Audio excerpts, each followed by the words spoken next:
9 lakh education के लिए दिए हैं, भले गवर्नमेंट स्कूल में दिए हो, समाज में दिए हो या कैरियर के लिए दिए हैं, उससे आने वाली पीढ़ी को बहुत सारा सहयोग मिलेगा। बहुत ही बढ़िया पहल है और एक बड़े बौद्धिक पर्सन के द्वारा अगर इस तरह का मार्गदर्शन समाज को दिया जाता है तो आने वाली पीढ़ी के लिए बहुत अच्छा है। नहीं तो मृत्यु भोज होता है उसमें लाखों रुपए डोडा पे या खाने पे खर्च होता है और आने वाली पीढ़ी के लिए पढ़ने के लिए एक दिक्कत हो जाती है। तो उसके लिए एक सराहनीय पहल है। और ये जो 9 लाख एजुकेशन के लिए दिए हैं, भले गवर्नमेंट स्कूल में दिए हो, समाज में दिए हो या कैरियर के लिए दिए हैं, उससे आने वाली पीढ़ी को बहुत सारा सहयोग मिलेगा और दूसरे समाज के लोग भी इससे प्रेरित होंगे और ये जो कुरीति है मृत्यु भोज की वो समाप्त हो जाएगी। तो उससे बहुत ही सराहनीय एक मार्गदर्शन माना जाएगा। इसके लिए डीजी साहब को साधुवाद है कि उन्होंने दूसरे लोगों को प्रेरित किया है और सभी समाजों को एक संदेश दिया है कि इस एरिया के अंदर जितने भी सामाजिक कुरीतियां हैं उनको हम मिटाएं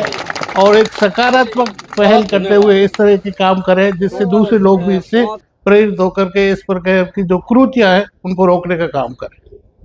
सर, जिस तरह से लोगों में पहले तो ये डर होता है कि समाज के लोग क्या कहेंगे, लेकिन यदि कोई बड़ा अधिकारी या मतलब एक सज्जन आदमी इस तरह का कदम उठाता तो समाज में किस तरह का संदेश आता है? एक बहुत ही सकारात्मक संदेश आता है कि पढ़ा लिखा आदमी अगर समाज में इस तरह की नई जागृति लाता है तो दूसरे लोग भी उसको सहज अपना लेते हैं और एक तरह की प्रेरणा मानते हैं कि इस तरह से सांगाराम जी जैसे पढ़े लिखे योग्य आदमी ने अगर इस अच्छा काम के लिए पहल करी है तो हम भी हमारे घर में इस तरह की अगर कोई आती है,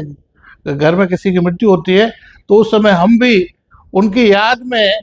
एजुकेशन के लिए काम करेंगे, न कि मृत्यु भोज जैसी कुरीतियों के लिए। एक सराहनीय पहल है और इससे एजुकेशन को बहुत बढ़ावा मिलेगा और इस तरह के जो फंड है वो आने वाले जो बेचारे गरीब बच्चे हैं लेकिन पढ़ने में बहुत होशियार है उस पीढ़ी को बहुत फायदा मिलेगा और समाज के अंदर एक सराहनीय पहल होगी और समाज का विकास होगा।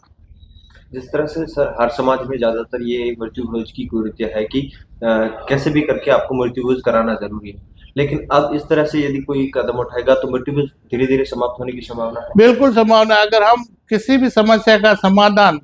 सामाजिक समझाइश से करते हैं, एक जोर जबरदस्ती करते हैं, उससे कुरीति नहीं मिटती है, लेकिन एक सामाजिक समझाइश से सभी लोगों के साथ तालमेल बातचीत करके अगर समाधान करते हैं तो सामान्य तरीके से लोग उसको अपना लेते हैं और आशा नहीं पूर्ण विश्वास है कि समाज के अंदर इस पहल का बहुत फायदा होगा और आने वाले समय में मृत्यु भोज जैसी समस्या का समाधान भी हो जाएगा और एजुकेशन और समाज विकास का बहुत ही काम होगा।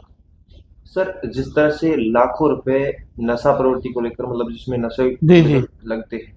क्या इसमें नशा प्रवृत्ति अब कम होगी जैसे इस तरह के कदम? बिल्कुल, नो डाउट, इससे नशा प्रवृत्ति बहुत ही कम होगी। पहले मृत्यु भोज के समय बताते हैं लाखों रुपए डोडा पे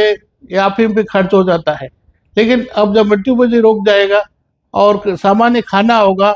और ज़्यादा लोग नहीं आएंगे तो खर्चा भी कम होगा और उस खर्चे की जगह शिक्षा जैसे महत्वपूर्ण कार्य के लिए उस समाज के द्वारा उससे और उस परिवार के द्वारा अगर दान दिया जाता है वो बहुत ही सराहनीय है।